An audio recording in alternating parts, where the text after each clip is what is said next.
leží v nemocnici s ťažkými zraneniami. Tak si dajte pohov, hejteri. Toto video potvrdzuje všetko, čo som hovoril. Svoju vinu nikdy nezmyjú. Tak čo, slniečkari, kedy príde konečne aspoň obyčajne ľudské prepáčte? Mafiáni, zlodeji a vrahovia ste. Ten hajzel, čo tu stál, to je novodobý Hitler. Lebo človek, ktorý dovolí systematicky rozkrádať krajinu, ktorí počas jeho vlád s Pellegrinim rozkradli 30 miliard eur. 30 miliard eur. Mali by ste držať hubu a krok.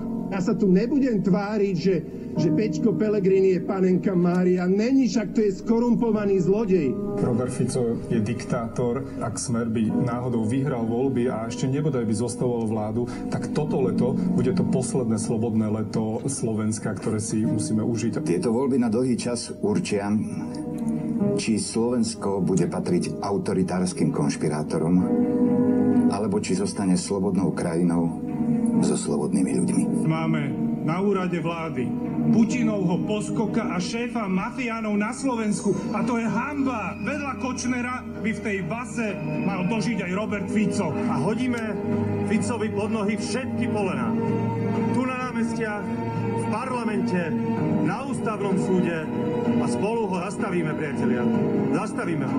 Fico, domáci, Fico, domáci, Fico, domáci, Fico, domáci, Fico, domáci. Všetci Fico je kokot! Všetci Fico! Skurvy si Fico! Skurvení smeráci! Ste sepci a chudáci! Zbablci a čuráci! A k tomu ešte ten kokot Blaha! Sladná vás, banda skurvená! Myslím, že treba, dámy a páni z koalície, vás vážne varovať, aby vás tu nejakí horkokrvní voliči opozície nezrovnali so zemou.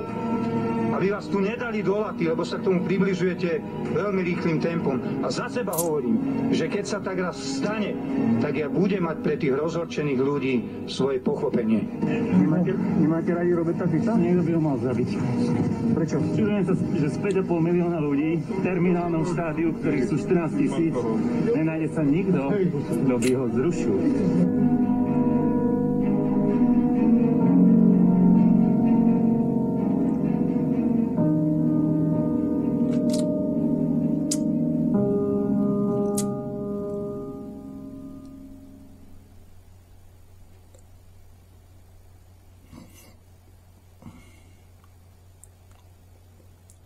Pre viac politických konfrontácií dajte odber. Toto bola Politická aréna.